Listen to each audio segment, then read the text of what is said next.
Loading your audio article. Part of the best entertainment of 2022. In the age of binge watching and television seasons that drop all at once, Severance feels unique. It's a show you definitely don't want to watch in one go.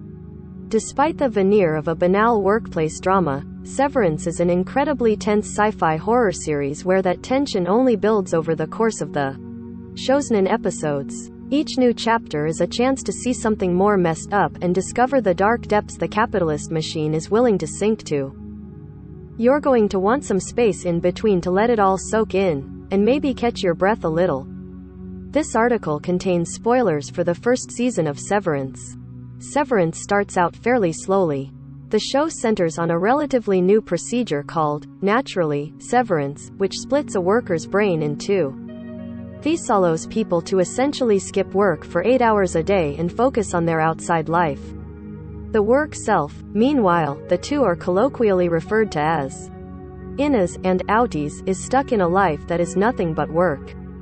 Their entire lives are contained to the office. The technology allows memories to be spatially dictated. Your life and memories are yours right up until you hop in the elevator at Lumon Industries, go down to the severed floor, and get to work. From that point on, your time and memories belong to your innie, and to Lumon. Related. The weird computers and claustrophobic hallways of Severance. We're introduced to the concept through Mark, Adam Scott.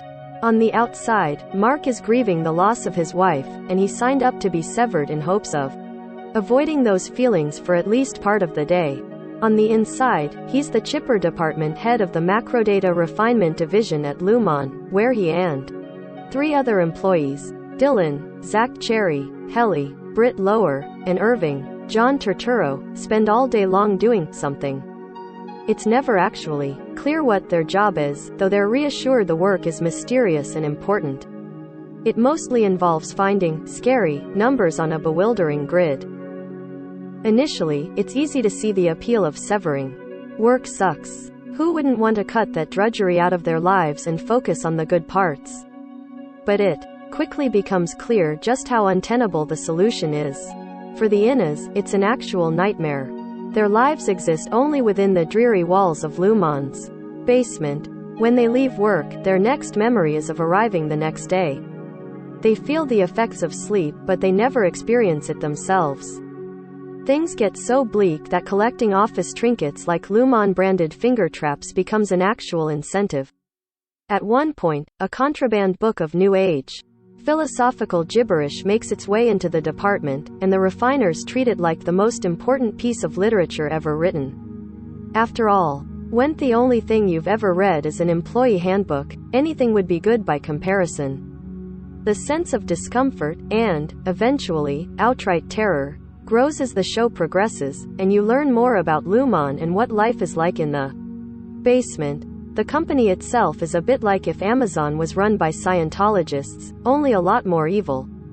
We're told that it's a pharmaceutical company with its hands in a lot of different industries. Much of the staff, at least those we see, including Mark's boss, played with a terrifying intensity by Patricia Arquette, worship its founder like a religious figure, right down to the constant repetition of dogma. In the optics and design division, you can find among other disturbing Romantic-era style paintings of interdepartmental wars, a version of Wanderer Above the Sea of Fog, featuring Lumon founder Keir Egan staring out into the great unknown. Severance thrives on mystery. Like Lost and Yellowjackets, it's a show that loves to toss inexplicable curveballs at viewers that are sometimes explained, sometimes not. In Severance, those strange twists are often the reason for the steadily creeping sense of dread. Some of this comes down to the way the show looks. The severed floor is like something out of a parallel dimension. It's almost like a cubicle farm ripped out of the 60s, but with strange retrofuturistic computers, twisting hallways designed for maximum confusion, and a break room that doubles as a psychological torture chamber. Oh, and there's a room filled with baby goats. It's the kind of show where a celebratory waffle party inevitably devolves into something bizarre and uncomfortable. This sense of mystery is amplified by the dual nature of the severed characters. Each actor is essentially playing 2 different people with conflicting desires. But by nature of their surgically altered brains, they only know half of the story. Mark has no idea what really goes on during the hours. He's at the office, and Mark knows literally nothing about the outside world and the impact that widespread adoption of Severance could have. You may be confused while watching, but the characters in the show have things much, much worse. I should also note that Severance's creators have a clear love of artful cliffhangers of the not Penny's boat variety. This extends to the finale, which, while answering some important questions and offering some explosive revelations, also leaves a lot to be uncovered in Severance's recently confirmed second season.